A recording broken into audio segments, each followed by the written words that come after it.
संत रामपाल जी महाराज ने अमर ग्रंथ की जिन वाणियों को अपने मुखारविंद से पढ़कर सुनाया है, उनसे ये बिल्कुल स्पष्ट हो गया है कि परमात्मा कबीर जी जब सबसे पहले इस संसार में आए, तब सबसे पहले ब्रह्मा जी को मिले।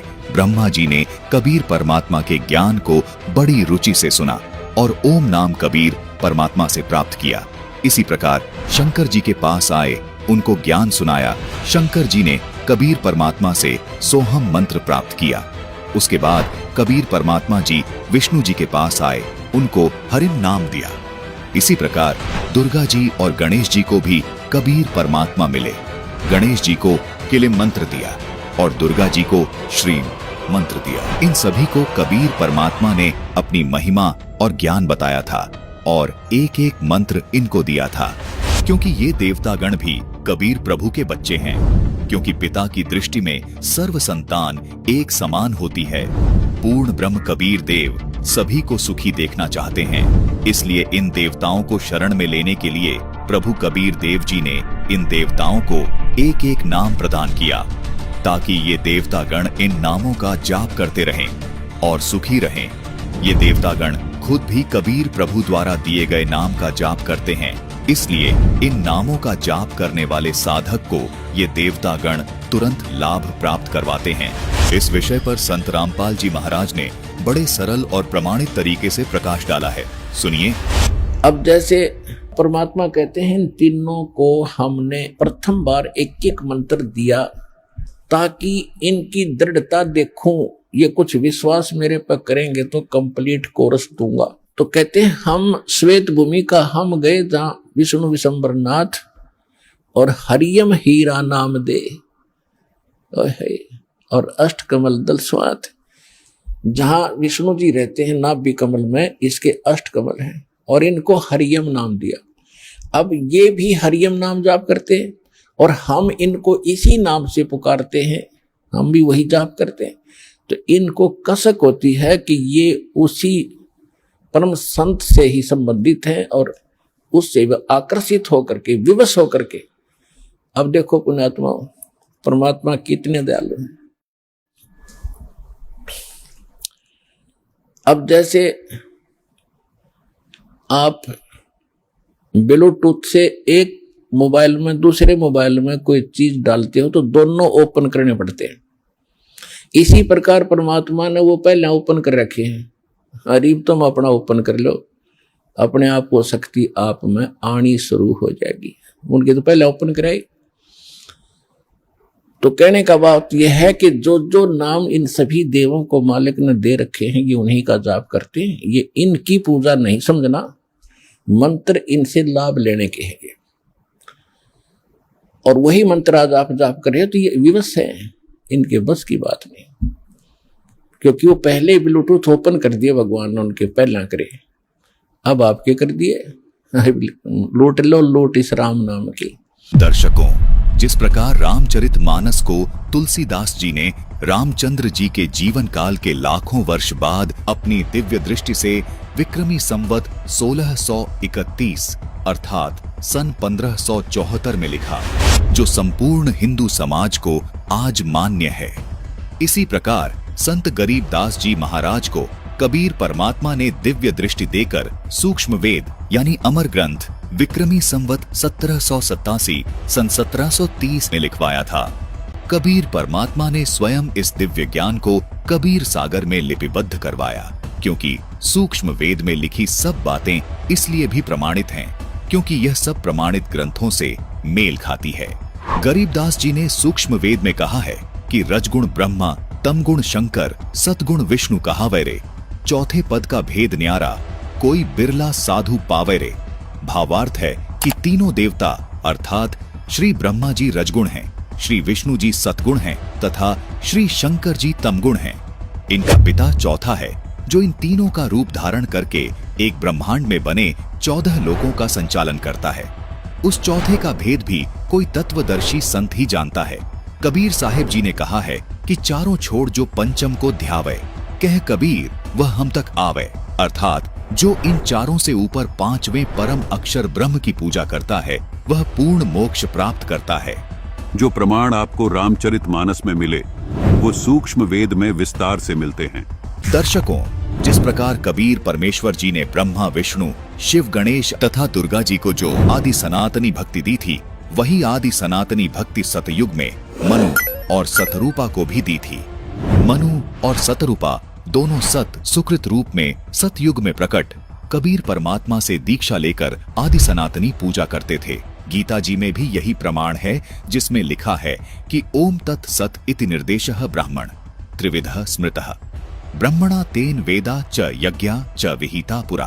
भावार्थ है कि सृष्टि अर्थात सतयुग के आदिकाल में ब्राह्मण ऋषि जन ओम तत् सत मंत्रों का जाप करते थे, जो कि सच्चिदानंद घन ब्रह्म के नाम कहे जाते हैं। काल ब्रह्म ने बाद में मनु और सतरूपा को चारों वेदों वाला ज्ञान प्रदान किया और ओम नाम जाप करने का विधान बताया। काल ब्रह्म से भ्रमित होकर मनु और सतरूपा ने सत सुकृत रूप में आए कबीर देव के ज्ञान को मानने से इनकार कर दिया और उनको वामदेव कहने लगे। इसकी पूर्ण जानकारी संपूर्ण सृष्टि रचना वीडियो में विस्तार से बताई गई है, जिसका लिंक डिस्क्रिप्शन बॉक्स में दिया गया है। आइए आपको सबसे पहले वो प्रमाण दिखाते हैं जिसमें ये स्पष्ट हो जाएगा कि मनु और सतरूपा सत सुकृत रूप में आए कबीर परमात्मा से प्राप्त आदि सनातनी भक्ति के मंत्र जाप करते थे। रामचरितमानस के बालकांड के दोहा नंबर 143 पर गौर कीजिएगा, जिसमें लिखा है कि 12 अक्षर मंत्र पुण्य जपहि सहित अनुराग वासुदेव पद पंकरहु दंपति मण अति लाग। अनुवाद किया है कि मनु और सतरूपा 12 अक्षर मंत्र का प्रेम सहित जप करते थे। दर्शकों, यहाँ मंत्र जाप करने के बारे में कहा गया है, जबकि अनुवादकर्ता ने ओम नमो भगवते वासुदेवाय को 12 अक्षर मानकर अनुवाद में लिख दिया। हिंदू धर्म के धर्मगुरु इसी ओम नमो भगवते वासुदेवाय को 12 अक्षर मंत्र बता रहे हैं। देखिए। और मैं जिस मंत्र की आज बात करने वाला हूँ वो है ओम नमो भगवते वासुदेवाय। और इस मंत्र को 12 अक्षर मंत्र क्यों कहा जाता है, तो आप इस मंत्र के प्रत्येक अक्षर को अगर गिने तो ओम नमो भगवते वासुदेवाय यानी 12। तो इस मंत्र के जो अक्षर है, मंत्राक्षर है, वो कुल मिलाकर 12 है, इसीलिए इसको 12 मंत्र कहा जाता है। ओम नमो भगवते वासुदेवाय को इस प्रकार 12 अक्षर परिभाषित किया है। अनुवादकर्ता ने लिखा है ओम नमो भगवते वासुदेवाय। अब अगर अक्षरों को गिना जाए तो पहला अक्षर है ओम, जिसमें अक्षरों की संख्या है 1। इसी प्रकार नमो कुल अक्षर 2, भगवते कुल अक्षर 4, वासुदेवाय कुल अक्षर 5। इसको जोड़ने पर कुल अक्षर 12 होते हैं। दर्शकों, लेकिन ये वो 12 अक्षर नहीं है, जबकि हम गणेशाय नमः, ओम नमः शिवाय, कबीर देवाय नमः, पूर्ण परमात्मने नमः आदि शब्दों को प्रभु की स्तुति करने से पहले प्रणाम रूप में बोलते हुए सुनते हैं। ये मंत्र नहीं है। दर्शकों, इसी विषय पर आपको प्रेमानंद जी की एक वीडियो दिखाते हैं, जिसमें प्रेमानंद जी भी ये स्वीकार कर रहे हैं कि ओम नमो भगवते वासुदेवाय अथवा ओम कृष्णा देवाय नमः आदि ये मंत्र नहीं है, ये जप करने का नहीं है। महर्षि, आपने सत्संग में कृष्णाय वासुदेवाय वाला मंत्र बताया था, उसको किस विधि से जपा जाए फिर? ये तो प्रार्थना पुकार है, उसका जप का मतलब थोड़ी है। दर्शकों, सच यही है कि ओम नमः शिवाय, ओम नमो कृष्णाय वासुदेवाय, ओम नमो भगवते वासुदेवाय ये मंत्र हैं ही नहीं। ये तो केवल प्रणाम वाक्य है, जो केवल नमन करने के लिए बोले जाते हैं। इस बात की पुष्टि जाने माने कथावाचक प्रदीप मिश्रा जी भी कर रहे हैं। इनका भी यही मानना है कि ओम नमः शिवाय केवल प्रणाम वाक्य है। हम अपने मुख से पंचाक्षर मंत्र का जाप करते हैं, नमः शिवाय बोलते हैं तो शंकर जी को नमन होता है। जब हम अपने मुख से षडाक्षर मंत्र का जाप करते हैं, ओम नमः शिवाय कहते हैं, तो शिव जी को प्रणाम होता है। दर्शकों, अभी आपको कथावाचक पंडित गिरी बापू जी के विचार भी सुनाते हैं। उनका भी यही कहना है कि ओम नमः शिवाय मंत्र नहीं है, ये केवल प्रणाम वाक्य है। उन्होंने तो ओम नमः शिवाय का अर्थ भी बताया है, सुनिए। ओम नमः शिवाय मंत्र का अर्थ क्या है? ओम का अर्थ है समस्त ब्रह्मांड, अनंत कोटि ब्रह्मांड। नमः का अर्थ है नमस्कार, शिव का अर्थ है कल्याण, शिवाय का अर्थ है शिव और शिवा। हे भगवान शिव और शिवा, नमस्कार करते हम, पूरे ब्रह्मांड का आप कल्याण करो, ऐसा अर्थ इस मंत्र का है। ओम नमः शिवाय कोई मंत्र नहीं है, ये तो सिर्फ प्रार्थना है, प्रणाम रूप में बोले जाने वाला एक वाक्य मात्र है, जैसा कि इन कथावाचकों व धर्म गुरुओं ने खुद भी इस बात को अपने प्रवचनों में स्वीकार किया है। दर्शकों, जिस प्रकार ये प्रमाणित हुआ कि ओम नमः शिवाय मंत्र नहीं है, ये केवल प्रणाम वाक्य है, उसी प्रकार ये 12 अक्षर ओम नमो भगवते वासुदेवाय मंत्र नहीं है, ये भी प्रणाम वाक्य ही है। अनुवादकर्ताओं को 12 अक्षर का यथार्थ ज्ञान न होने से तथा तत्व ज्ञान के अभाव से 12 अक्षर मंत्र को गलत परिभाषित किया है, जबकि मूल पाठ में कहीं भी ओम नमो भगवते वासुदेवाय नहीं लिखा है। यदि 12 अक्षर मंत्र ओम नमो भगवते वासुदेवाय होता तो तुलसीदास जी रामचरितमानस की इस चौपाई में अवश्य लिख देते, लेकिन तुलसीदास जी ने इस प्रणाम वाक्य को कहीं 12 अक्षर मंत्र नहीं लिखा। इससे स्पष्ट है कि ओम नमो भगवते वासुदेवाय 12 अक्षर मंत्र नहीं है। 12 अक्षर मंत्र कौन सा है, आइए जानते हैं, जो संत रामपाल जी महाराज ने प्रमाणित करते हुए विस्तार से समझाया है। इस दोहे का यथार्थ अनुवाद है कि मनु और सतरूपा सतयुग के आदि में 12 अक्षरों के मंत्रों का जाप बड़े ही अनुराग अर्थात कसक के साथ करते थे। पूर्ण परमात्मा अर्थात वासुदेव पर उन राजा और रानी का पूर्ण विश्वास हो गया था। दर्शकों, आपको वासुदेव का अर्थ भी विस्तार से बताएंगे। पहले ये जान लेते हैं कि मनु और सतरूपा जिन 12 अक्षरों के मंत्रों का जाप करते थे, वो 12 अक्षर के मंत्र कौन से हैं? दर्शकों, अनुवादकर्ता ने यहाँ जिन 12 अक्षरों के मंत्रों का वर्णन किया है, ये वो 12 अक्षर मंत्र नहीं है जिनका जाप मनु और सतरूपा जी करते थे। अनुवादकर्ता और वर्तमान धर्म गुरुओं के अनुसार श्री कृष्ण जी वासुदेव हैं, इसलिए उन्होंने मनमाने ढंग से उन 12 अक्षर के मंत्रों को ओम नमो भगवते वासुदेवाय लिख दिया, जबकि श्री कृष्ण जी तो द्वापर युग में हुए हैं तथा मनु और सतरूपा जी सतयुग में हुए हैं। आइए आपको विस्तार से बताते हैं वो 12 अक्षर मंत्र अर्थात वो 12 अक्षर मंत्र कौन से हैं जिनका जाप मनु और सतरूपा जी करते थे। दर्शकों, पहले आपको हिंदू धर्म के 2 शीर्ष शंकराचार्यों के विचार सुनाते हैं, जिनमें एक हैं श्री निश्चलानंद जी और दूसरे हैं श्री माधवाचार्य जी। आइए पहले श्री निश्चलानंद जी के विचार सुनते हैं। एक ही परमात्मा सृष्टि के प्रारंभ में स्वयं को 5 रूपों में व्यक्त करते हैं। उत्पत्ति नामक कृत्य का निर्वाह करने के लिए स्वयं को हिरण्यगर्भ ब्रह्मा बना देते हैं या हिरण्यगर्भ ब्रह्मा के रूप में व्यक्त होते हैं। स्थिति नामक कृत्य का पालन, रक्षण नामक कृत्य का निर्वाह करने के लिए वे विष्णु के रूप में, श्रीमन नारायण के रूप में स्वयं को प्रकट करते हैं। संहार नामक कृत्य का निर्वाह करने के लिए शिव के रूप में प्रकट करते हैं। निग्रह नामक कृत्य का निर्वाह करने के लिए, कृत्य माने कार्य, शक्ति के रूप में स्वयं को व्यक्त करते हैं। अनुग्रह नामक कृत्य का निर्वाह करने के लिए गणपति या गणेश के रूप में स्वयं को प्रकट करते हैं। श्री निश्चलानंद जी ने बताया है कि काल ब्रह्म के लोक में इन मुख्य 5 देवी देवताओं ने काल ब्रह्म की सारी व्यवस्थाओं को संभाला हुआ है। ये 5 देवता मुख्य तौर पर हिंदू धर्म में पूजे जाते हैं। आइए अब आपको शंकराचार्य माधवाचार्य जी के भी विचार सुनाते हैं, जिसमें वे भी स्वीकार कर रहे हैं कि हिंदू धर्म में मुख्य तौर पर इन पंचदेव की भक्ति होती है। सुनिए माधवाचार्य जी के विचार। आप जी का इष्ट देव कौन है? इष्ट देव तो कोई भी हो सकता है। हम सभी हम तो पंच देव उपासना करते हैं, 5 देवता होते हैं। तो दर्शकों, देखा आपने, दोनों ही शंकराचार्यों जी ने ये बताया है कि हिंदू धर्म में इन पंच देवों की भक्ति का प्रावधान है। वे पंच देवता इस प्रकार हैं: ब्रह्मा जी, विष्णु जी, शिव जी, देवी दुर्गा जी और गणेश जी।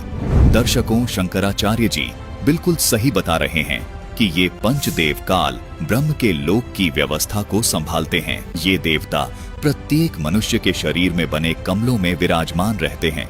इसलिए भक्ति साधना में इन पंचदेव का विशेष स्थान है। दर्शकों, अब आपको इन देवी देवताओं की यथार्थ स्थिति के बारे में बताते हैं।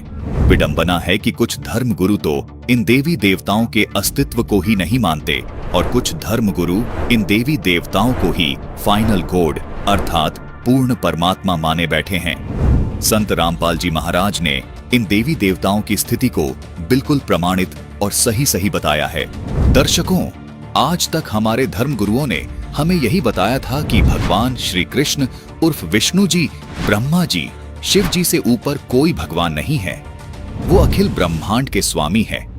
दर्शकों, पहली बात तो ये है कि ब्रह्मा, विष्णु और महेश ये अखिल ब्रह्मांड के स्वामी नहीं है, न ही 3 लोक के स्वामी है, बल्कि 3 लोकों में एक विभाग के अधिकारी हैं। ये सब आप अच्छे से जानते ही हैं कि रजगुण विभाग के ब्रह्मा जी, सतगुण विभाग के विष्णु जी और तम गुण विभाग के शिव जी अधिकारी हैं। जैसे एक राज्य में एक मुख्यमंत्री होता है तथा अन्य मंत्री भी होते हैं। मान लीजिए कि एक राज्य में 23 जिले हैं। उन सब जिलों के ऊपर अलग अलग विभागों का एक मंत्री भी होता है। दर्शकों, वो मंत्री उस पूरे राज्य में एक विभाग का मंत्री होता है। उस मंत्री को पूरे राज्य का स्वामी नहीं कह सकते। इसी प्रकार इस ब्रह्मांड रूपी राज्य में 14 लोक अर्थात जिले जानो, और उन 14 जिलों में से इन 3 जिलों में यानी 3 लोकों स्वर्ग लोक, पाताल लोक और पृथ्वी लोक में एक विभाग के मालिक हैं ब्रह्मा, विष्णु, महेश। यानी इन 3 लोकों में ब्रह्मा जी का विभाग है रजोगुण, जिससे जीवों की उत्पत्ति होती है।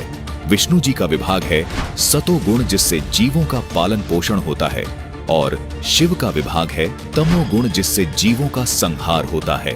इन तीनों देवताओं के पिता, जिसको ब्रह्म कहते हैं, जो क्षर पुरुष है, उसको इस ब्रह्मांड का यानी इस राज्य का मुख्यमंत्री जानो। दर्शकों, ये ब्रह्म क्षर पुरुष यानी मुख्यमंत्री अपने पास इनमें से कोई भी विभाग कभी भी रख लेता है, अर्थात ये सभी विभाग इसी ब्रह्म के अंतर्गत आते हैं, क्योंकि ये ब्रह्मांड यानी प्रांत का भी मालिक होता है। इसी प्रकार ये ब्रह्म इन तीनों देवताओं के ऊपर स्वामी है। इसीलिए ये काल ब्रह्म क्षर पुरुष इन तीनों देवताओं का रूप बनाकर इस ब्रह्मांड की व्यवस्था को भी संभालता है। यही काल ब्रह्म कभी विष्णु का रूप बनाकर, तो कभी शिव का रूप बनाकर, कभी ब्रह्मा का रूप बनाकर इस ब्रह्मांड में मौजूद 14 लोकों की व्यवस्थाएं संभालता है। जबकि ब्रह्मा, विष्णु, महेश केवल तीनों लोकों में एक विभाग की व्यवस्था संभालते हैं। हमारे धर्म गुरु गलतफहमी के कारण विष्णु जी को सर्वेस्वा मानकर ये धारणा बनाकर बैठे थे कि विष्णु ही शिव बन जाता है, विष्णु ही ब्रह्मा बन जाता है। कभी शिव के बारे में ये धारणा बना लेते थे कि शिव ही ब्रह्मा बन जाता है, शिव ही विष्णु बन जाता है। कहते थे कि ये तीनों देवता एक ही हैं, इनमें कोई फर्क नहीं है। जबकि ये सब कलाबाजी उस काल ब्रह्म की है, जिसने प्रतिज्ञा कर रखी है कि मैं कभी किसी के सामने प्रत्यक्ष रूप से सामने नहीं आऊंगा, जिसका प्रमाण गीता अध्याय 7 के श्लोक 24 और 25 में मिलता है, जिसमें ये काल ब्रह्म खुद स्वीकार करता है और श्री कृष्ण जी में प्रवेश करके अर्जुन को बताता है कि यह बुद्धिहीन जन समुदाय मेरे अनुत्तम नियम से अपरिचित हैं कि मैं कभी भी अपने वास्तविक रूप में किसी के सामने प्रकट नहीं होता, अपनी योग माया से छुपा रहता हूँ। इसलिए मुझ अव्यक्त को मनुष्य रूप में आया हुआ अर्थात कृष्ण मानते हैं। अपने इस अनुत्तम नियम के कारण ही ये अपने पुत्रों का रूप बनाकर इन 14 लोकों में सब कार्य करता है। काल ब्रह्म ने अव्यक्त रहने की प्रतिज्ञा कब और क्यों की, ये तत्व ज्ञान केवल संत रामपाल जी महाराज ने ही प्रमाणित करके बताया है। कृपया संत रामपाल जी महाराज द्वारा बताई गई संपूर्ण सृष्टि रचना की इस वीडियो को अवश्य देखिए, जिसका लिंक हमने डिस्क्रिप्शन बॉक्स में दे दिया है। जैसे मुख्यमंत्री किसी विभाग के कार्य की फाइल पर जब हस्ताक्षर करते हैं, यानी किसी विभाग का कार्य खुद करने जाते हैं, तो उस समय मंत्री की हैसियत से हस्ताक्षर करते हैं, जबकि होते वो मुख्यमंत्री ही हैं, लेकिन उस समय वो उस विभाग का कार्य देख रहे होते हैं। इसी प्रकार जब इस ब्रह्म को ब्रह्मा, विष्णु या शिव के स्तर का कार्य खुद करना होता है, तो इनका रूप बनाकर वहां प्रकट हो जाता है। इसके बाद आता है अक्षर पुरुष जिसको उप प्रधानमंत्री के समान जानो। उसके बाद आते हैं सबसे ऊपर वाले पद पर परम अक्षर ब्रह्म, उनको प्रधानमंत्री जानो।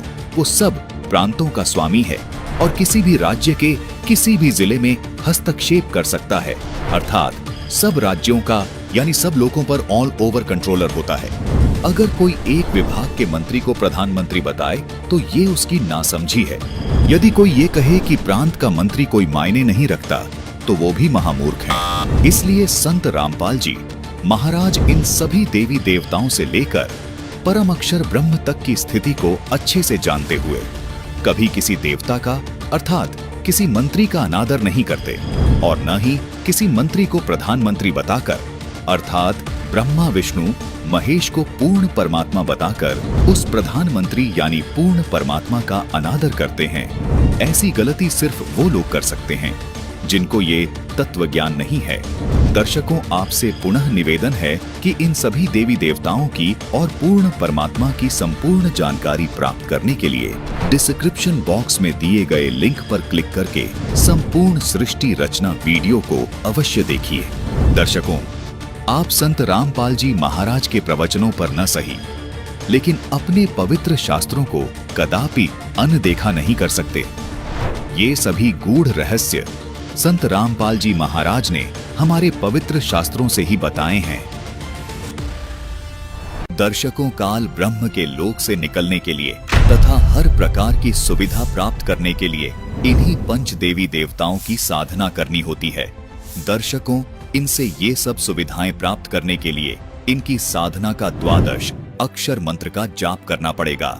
लेकिन दुर्भाग्य की बात है कि इन सभी शंकराचार्यों को तथा हिंदू धर्म के इन सभी कथावाचकों, धर्म गुरुओं और प्रचारकों को 12 अक्षर मंत्र की जानकारी नहीं है, जो इन्हीं 5 देवी देवताओं की साधना के यथार्थ मंत्र हैं। सभी शंकराचार्य तथा हिंदू धर्म के ये सभी कथावाचक, धर्म गुरु और प्रचारक इन देवी देवताओं का मूल मंत्र इस 12 अक्षर ओम नमो भगवते वासुदेवाय को माने बैठे हैं और इसी मंत्र का जाप करके मोक्ष की आस लगाए बैठे हैं। यदि सभी शंकराचार्यों तथा हिंदू धर्म के इन प्रचारकों की बात को सत्य माना जाए तो ये मंत्र 5 देवताओं की भक्ति अर्थात साधना का नहीं हो सकता, क्योंकि ये मंत्र तो केवल वासुदेव के लिए है, जिसे सभी शंकराचार्य जी श्री कृष्ण अर्थात विष्णु जी के तौर पर मानते हैं, जबकि शंकराचार्य जी खुद ये स्वीकार कर रहे हैं कि हिंदू धर्म में मुख्य 5 देवी देवता हैं जो काल ब्रह्म की सब व्यवस्थाओं को संभालते हैं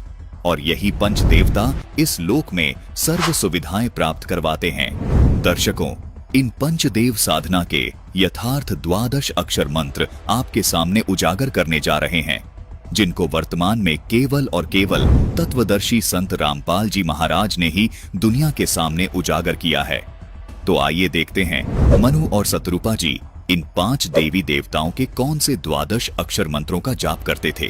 दर्शकों, मनु और शतरूपा जी सतयुग के आदि में पंचदेव के यथार्थ मंत्रों का जाप करते थे, जिन मंत्रों को संत रामपाल जी महाराज भी प्रथम दीक्षा के समय में अपने शिष्यों को देते हैं। इन 5 देवों के मंत्रों के 12 अक्षर मंत्र इस प्रकार हैं, जिनका जाप मनु और शतरूपा जी करते थे। ओम किलिम हरिम श्रीम सोहम। दर्शकों, इस प्रकार इन अक्षरों को जोड़कर देखा जाए तो कुल 12 अक्षर बनते हैं। दर्शकों, ये 12 अक्षर का एक मंत्र कहलाता है और इस एक मंत्र को साधक को प्रतिदिन 108 बार करना होता है। यही वो 12 अक्षर मंत्र है। इनका जाप मनु और शतरूपा जी करते थे। ये आदि सनातनी पूजा के प्रथम चरण के मंत्र हैं। इन्हीं मंत्रों को संत रामपाल जी महाराज अपने शिष्यों को देते हैं। दर्शकों, आप सोच रहे होंगे ये जो ओम शब्द है इसको एक ही अक्षर क्यों गिना गया, जबकि सुनने व बोलने में एक प्रतीत नहीं हो रहा। इस शंका के निवारण के लिए हमें गीता जी अध्याय 8 के श्लोक 13 को देखना होगा, जिसकी संस्कृत में लिखा है कि ओम इति एकाक्षरम, जिसके अनुवाद में लिखा है कि ओम इस एक अक्षर रूप का अर्थात ब्रह्म के नाम का चिंतन करता हुआ। दर्शकों, गीता जी से ये स्पष्ट हो जाता है कि ओम को एक ही अक्षर गिना जाता है। इसी प्रकार यहाँ शिव पुराण में भी प्रमाण है कि वह प्रणव ओम नामक एक अक्षर हो गया।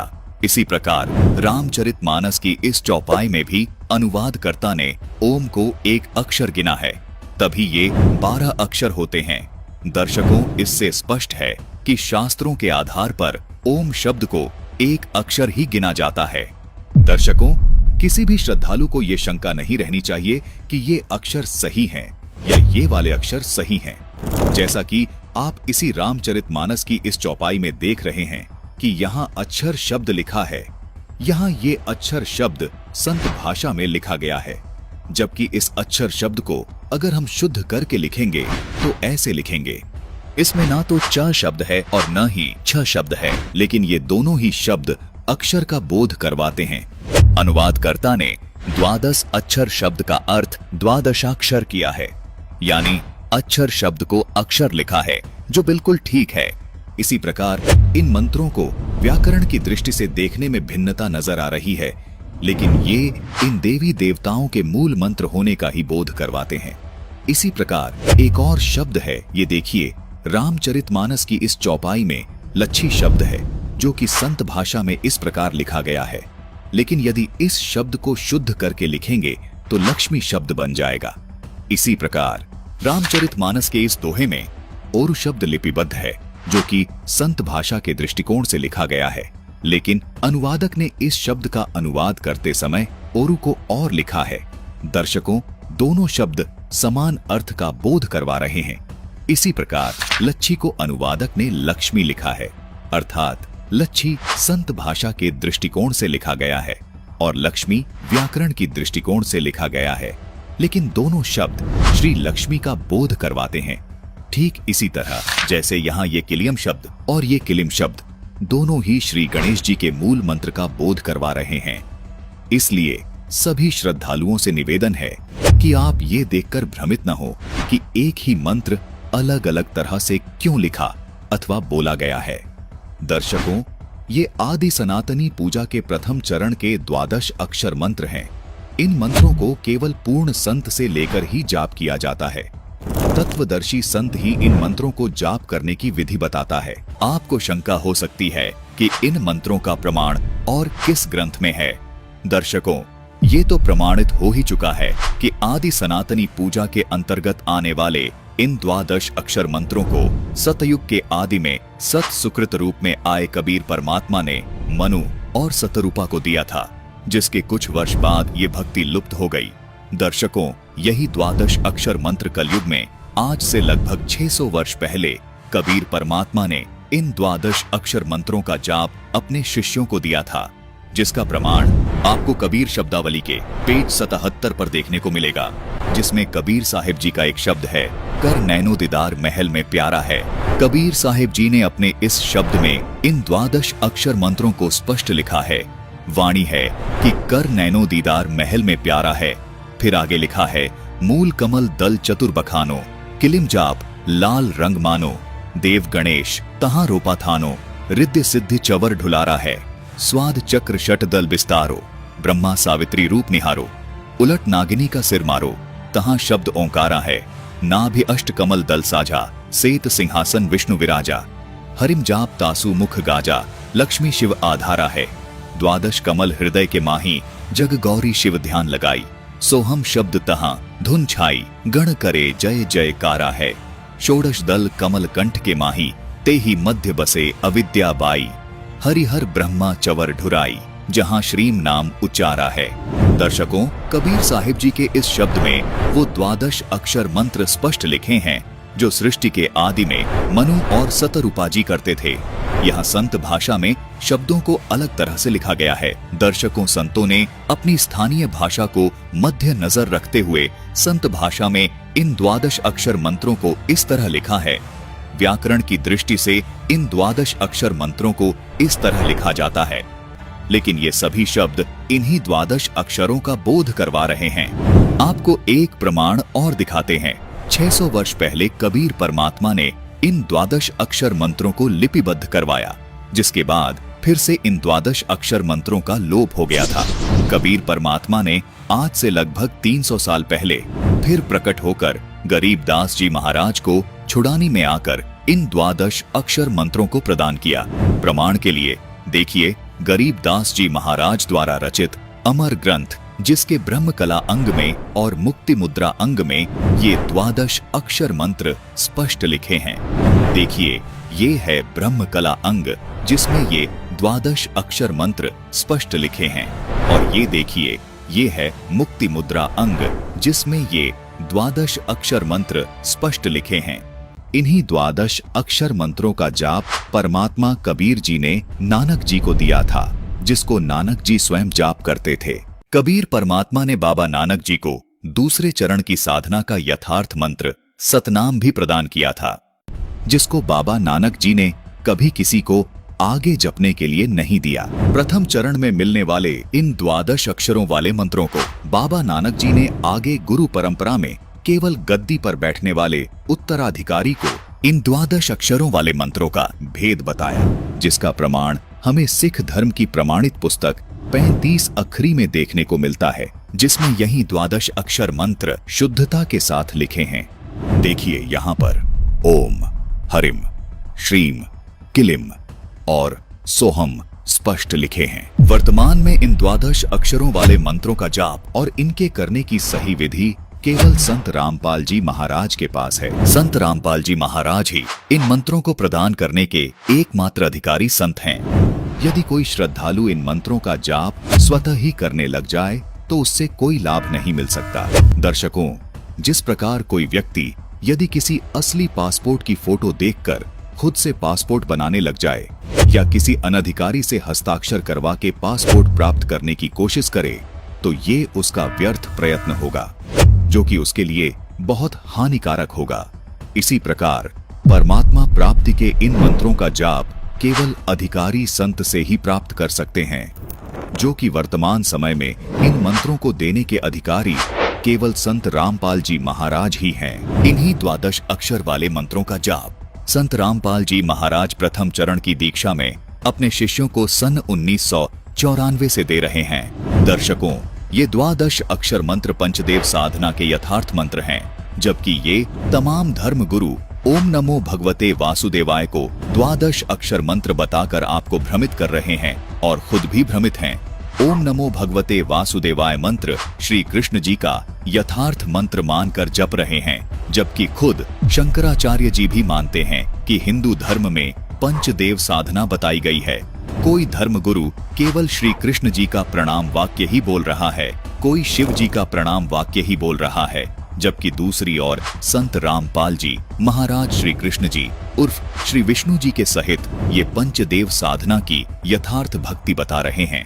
इन धर्म गुरुओं ने जीवन भर आपसे ओम नमो भगवते वासुदेवाय, ओम नमः शिवाय आदि प्रणाम वाक्य जपवाए हैं, लेकिन श्रद्धालुओं को कोई लाभ नहीं मिला। इसका कारण है कि ये यथार्थ मंत्र हैं ही नहीं। आपकी पुकार इन देवी देवताओं तक पहुंच ही नहीं रही। दर्शकों, इसको एक उदाहरण के माध्यम से समझने की कोशिश करते हैं। मान लीजिए आपको किसी मंत्री से लाभ प्राप्त करना है। अब उस मंत्री से लाभ प्राप्त करने के लिए या तो आपको उसके कार्यालय जाकर उनसे रूबरू होकर अपना कार्य करवाना होगा, या आप उनसे मोबाइल पर कॉल करके अपना कार्य उनसे करवा सकते हैं। अब यदि कोई व्यक्ति उस मंत्री का खास बनकर आपको किसी साधारण व्यक्ति का नंबर दे दे या कोई गलत नंबर दे दे, तो आप उस नंबर से कोई लाभ प्राप्त नहीं कर पाएंगे।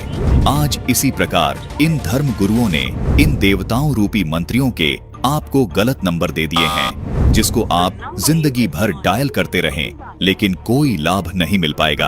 आप जब तक उनकी साधना का सही नंबर डायल नहीं करेंगे, तब तक आप उनसे अपना कोई कार्य सिद्ध नहीं करवा पाएंगे। इन देवताओं के सही नंबर अर्थात वास्तविक साधना के मंत्र संत रामपाल जी महाराज के पास हैं। सभी प्रमाणित संतों ने पंचदेव साधना के इन्हीं मंत्रों का जाप किया है जो संत रामपाल जी महाराज बता रहे हैं। पंचदेव साधना के ये 12 अक्षर मंत्र विश्व कल्याण के लिए कितने महत्वपूर्ण हैं, आइए जानते हैं। भविष्यमालिका पुराण में लिखा है कि 2032 तक पूरे विश्व में सत्य सनातन धर्म प्रतिष्ठित हो जाएगा। ऐसा ही संकेत कबीर परमात्मा ने कबीर सागर में किया है कि सारा संसार सत्य भक्ति अपनाएगा और आदि सनातन धर्म पूरे विश्व में प्रतिष्ठित हो जाएगा। दर्शकों, आदि सनातनी पूजा के प्रथम चरण की ये पूजा ही विश्व में सनातन धर्म प्रतिष्ठित करने में अहम भूमिका निभाएगी। दर्शकों, आज विश्व के सभी प्राणी बेशक अलग अलग धर्मों में बटे हुए हैं, विश्व के सभी मानवों यानी स्त्री व पुरुषों के शरीर की संरचना एक जैसी है तथा इनमें बने कमल भी एक जैसे हैं।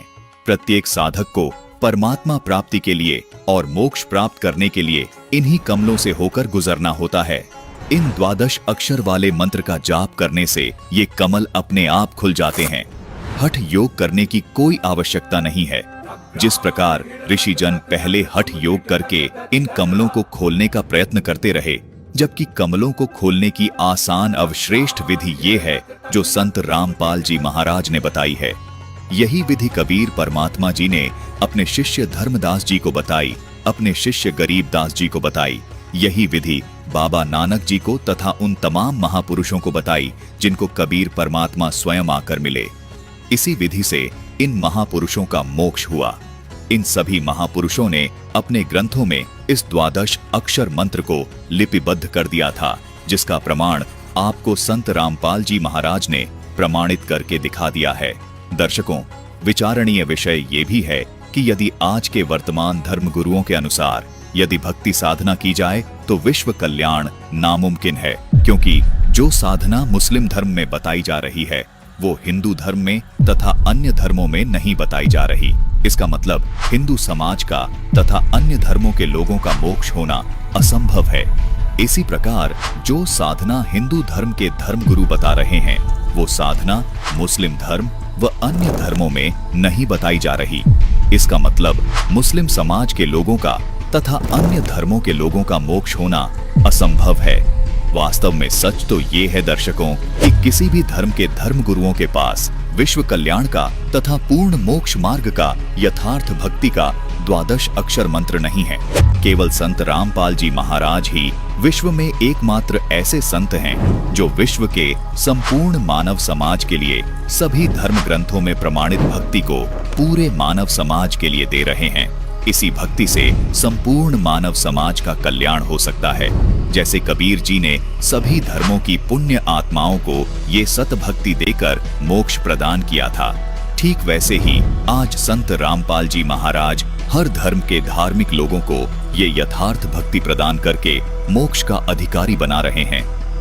ये पंचदेव समान रूप से विश्व के सभी प्राणियों के शरीर में बने इन कमलों में विद्यमान हैं। इन पंचदेव को प्रसन्न करने का तथा पूर्ण लाभ प्राप्त करने का ये एकमात्र 12 अक्षर मंत्र है जो जाप करने का है।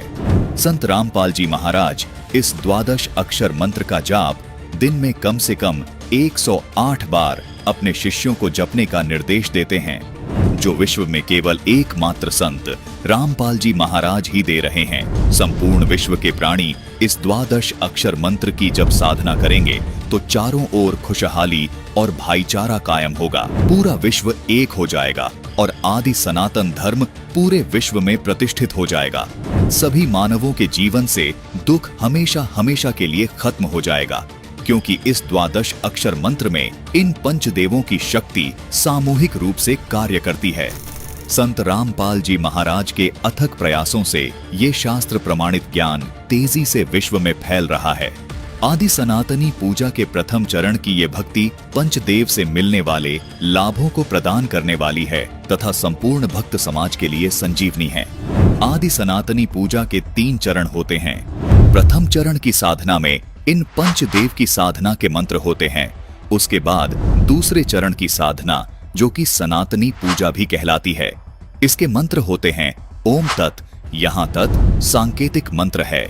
उसके बाद तीसरे चरण की साधना आदि सनातनी पूजा कहलाती है।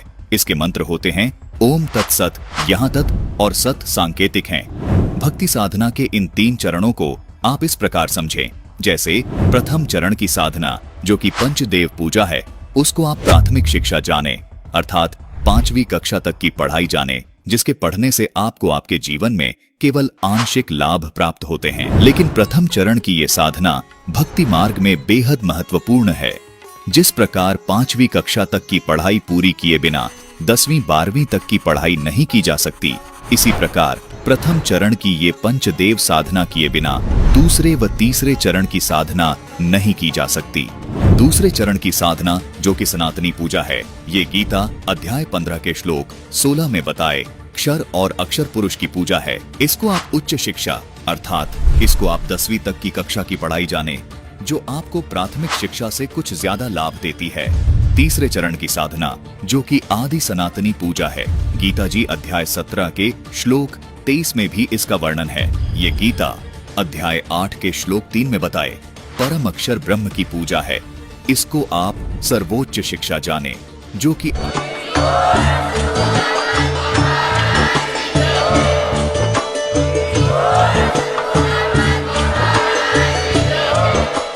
अगर आप ये वीडियो YouTube पर देख रहे हैं तो हमारे चैनल को सब्सक्राइब करें और बेल आइकन को दबाना ना भूलें। अगर आप Facebook पर ये वीडियो देख रहे हैं तो हमारे पेज को लाइक करें।